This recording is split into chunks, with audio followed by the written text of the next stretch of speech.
안녕하세요. 이해하는 부동산의 달술입니다. 오늘 여러분들과 같이 공부해 볼 경매 물건은 대구에 위치한 근린주택입니다. 본격적으로 알아보기 앞서서 먼저 물건지 현황을 한번 로드뷰를 통해서 간략하게 살펴보겠습니다. 지금 보이시는 이 근린주택이 오늘 설명드릴 물건입니다. 총 3층으로 이루어져 있고요. 1층은 상가, 2, 3층은 주거용으로 이루어진 것입니다. 제가 이 물건을 말씀드리는 이유는 이 물건이 좋다거나 추천을 드린다거나 그런 것이 아니라 여러 측면에서 같이 공부를 해볼 만한 충분한 가치가 있다. 그렇게 생각돼서 가져온 것이니까 이런 식으로 권리 분석이나 입지 분석을 하는구나. 이 정도로 생각해 주시면 감사하고요. 같이 공부하는 그런 자리가 되었으면 좋겠습니다. 간단하게 현황을 봤으니까 본격적으로 경매지로 돌아가서 물건에 대한 현황이나 분석을 해보도록 하겠습니다. 대구에 위치하고 있고요. 근린주택입니다. 토지 면적은 83평, 건물 면적은 145평 정도 됩니다. 최초 감정 가격은 10억 원 정도였고요. 지금은 두 번 유찰되어 한 절반 가격, 약 5억 원으로 지금 나와 있는 상태입니다. 현황은 이렇게 간단하게 정리하고요. 권리 분석을 위해서 임차인 현황과 등기부 현황을 한번 살펴보겠습니다. 주거 임차인은 301호, 202호, 201호 총 3명 있고요. 상가 임차인 점포 1층 1명 있습니다. 자, 지금 202호가 2명이 있는 이유는 기타 사항에 보시면 장땡땡씨가 세대주고요. 김땡땡씨는 모친입니다. 가족이라고 보시면 되고요. 상가 같은 경우도 지금 2개로 나누어져 있지만 같은 교회로서 하나라고 보시면 됩니다. 그리고 더 자세한 부분을 살펴보기 전에 우리는 등기부 현황을 먼저 살펴보겠습니다. 지금 해당 물건은 근린주택입니다. 근린주택은 아파트와 같은 집합 건축물이 아니기 때문에 일반 건축물이기 때문에 건물 등기부와 토지 등기부 각각 따로 있다는 거 알아두시면 좋겠고요.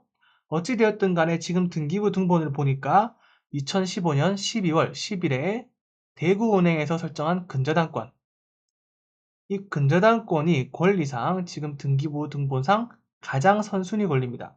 이 권리와 임차인의 현황, 임차인의 권리를 비교해서 우선순위를 판단해야 합니다.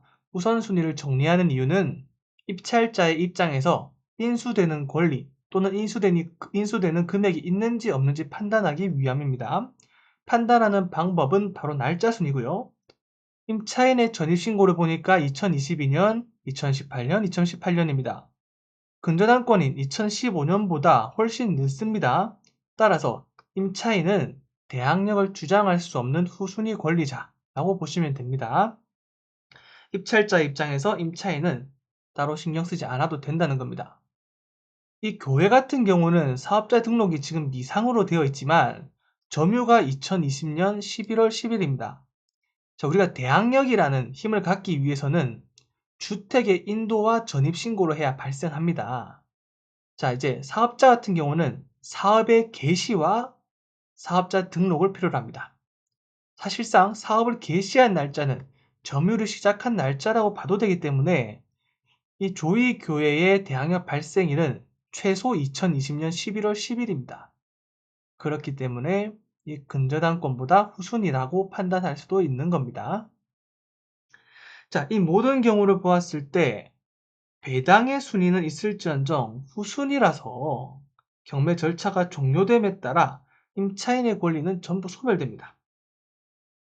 그리고 등기부 등본상의 권리 역시 근저당권을 포함한 이후의 권리는 경매 매각 절차로 인해서 소멸되기 때문에 따로 입찰자의 입장에서 신경 써야 될 권리는 없다고 보시면 되겠습니다.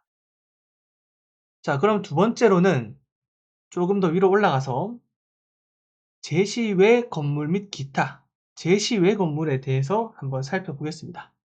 지금 제시 외 건물이 1층 창고, 2층, 3층 발코니가 있습니다. 자, 이거에 대해 설명드리기 앞서서 제시 외 건물이 무엇이냐면 공부상에는 나타나지 않지만 서류상에는 없지만 실제 현황상에는 존재하고 있는 건물을 말합니다. 자세하게 확인하기 위해서 감정평가서를 한번 살펴볼게요. 자, 감정평가서를 보면 이렇게 지적 및 건물 계약도가 있습니다. 검은 실선으로 되어 있는 부분이 지금 이 건물이고요. 빨간 점선으로 되어 있는 부분이 제시 외 건물 부분입니다. 기읍, 판넬 쪽 판넬 지붕 단층 창고. 그리고 2층, 3층이 지금 안으로 이렇게 들어가 있는데 이 점선으로 지금 다 확장을 했다. 이렇게 보실 수 있습니다. 좀 더 자세하게 보기 위해 현황을 볼게요. 1층 창고 같은 거는 지금 이 뒤에 보시면 여기 이 창고가 지금 제시외 건물이라고 볼 수 있습니다. 그리고 2, 3층은 지금 벽이 평평하게 되어 있는데 원래 이렇게 지적도상에는 건물 계양도상에는 들어간 부분이 있죠. 이런 부분들을 이렇게 보이는 것과 같이 다 확장을 했다. 이렇게 보시면 되겠습니다. 근데 사실 제시외 건물 같은 것들은 혹시나 문제가 발생한다면 철거를 해야 될 소지가 있는데 창고 같은 경우는 그냥 철거하면 됩니다. 사실 그렇게 큰 문제가 되지 않아요.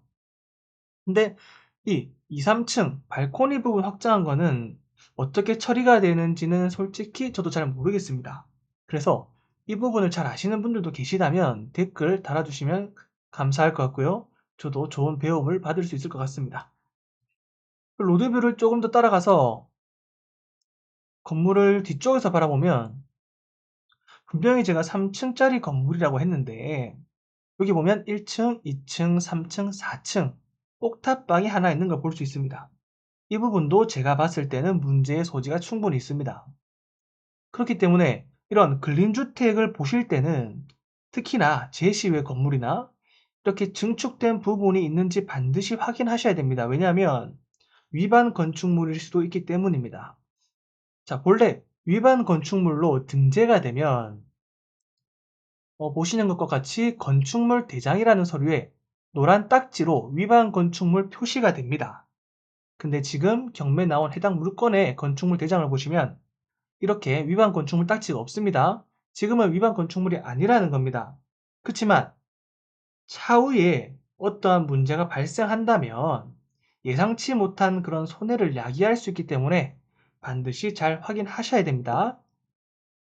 그리고 다시 경매지로 돌아오겠습니다. 경매지로 돌아와서 세 번째로 참고사항을 보니까 이동이 용이한 컨테이너 한 개동은 매각에서 제외라는 문구가 있습니다. 자, 컨테이너는 매각에서 제외다. 이 문구는 컨테이너는 낙찰자의 소유가 아니라는 겁니다. 낙찰자의 소유가 아니기 때문에 함부로 철거를 할 수 없다는 뜻입니다. 그렇기 때문에 이 부분에 대한 확인도 반드시 필요합니다. 로드뷰를 다시 한번 볼게요. 자, 이 컨테이너 보이시죠? 이 컨테이너입니다. 사실 이거 보면 컨테이너가 있는 위치가 자, 주차 공간입니다. 주차 공간에 컨테이너를 설치했는데 사실상 이 부분은요. 아파트를 바로 마주보고 있는 부분입니다. 마주보고 있는 부분에서 상가의 입장에서는 가시성이나 홍보 효과로는 굉장히 좋은 위치입니다. 출입구가 출입구 기준으로는 측면일 수 있겠지만 측면 아닌 전면처럼 보일 수 있기 때문에 굉장히 좋은 부분인데 이 부분을 가렸다, 컨테이너로 지금 가렸다라는 소리는 상가에서 설치한 거라고 생각할 수 있습니다.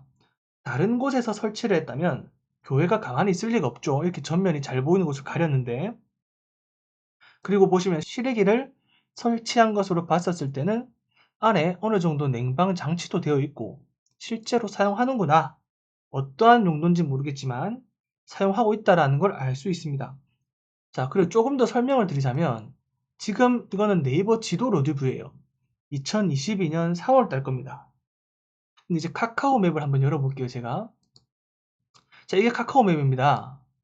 요거는 지금 조금 잘렸을지도 모르겠지만 기준점이 2022년 9월입니다. 네이버 지도와 비교했을 때는 6개월 이후입니다. 이때 당시는 조금 다른 부분이 생깁니다. 어디냐면 실외기가 지금 사라졌습니다. 선이 잘려있고 아예 없죠. 그래서 현재는 사용하지 않는구나 라는 생각도 할 수 있는 겁니다. 자, 이걸 통해서 말씀드리고 싶은 게 뭐냐면 카카오 맵이 최근 게 나와서 좋다는 게 아닙니다. 네이버 지도에서 더 최근 것이 나올 때도 있습니다.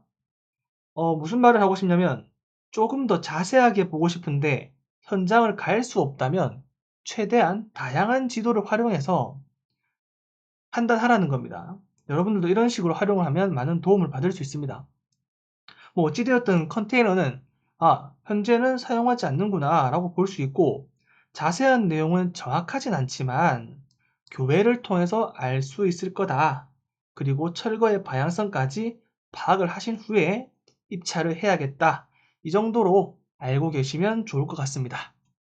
이제는 조금 넓게 입지를 한번 살펴보겠습니다. 지도를 보시면 여기가 이제 대구 혁신도시입니다. 대구 혁신도시에 위치하고 있고요. 혁신도시라는 것의 의미는 이렇게 정의가 된다고 합니다.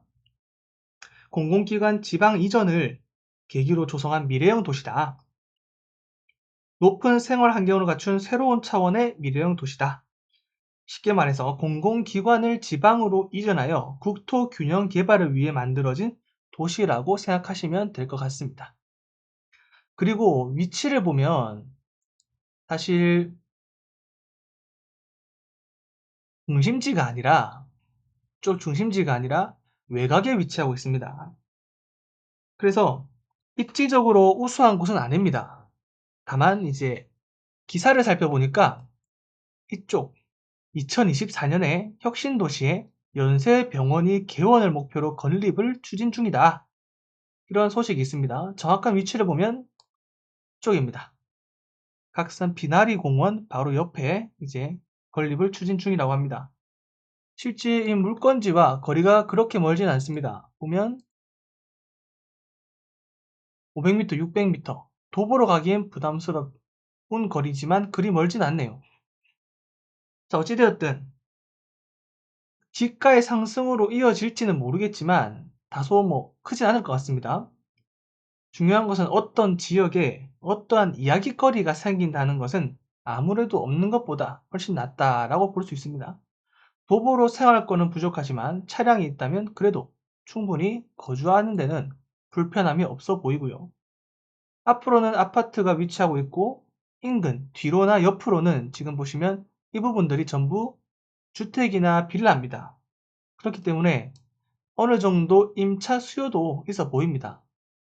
1층 상가 같은 경우에는 제가 네이버 부동산을 보니까 지금 여기가 물건지고요. 바로 위에 이렇게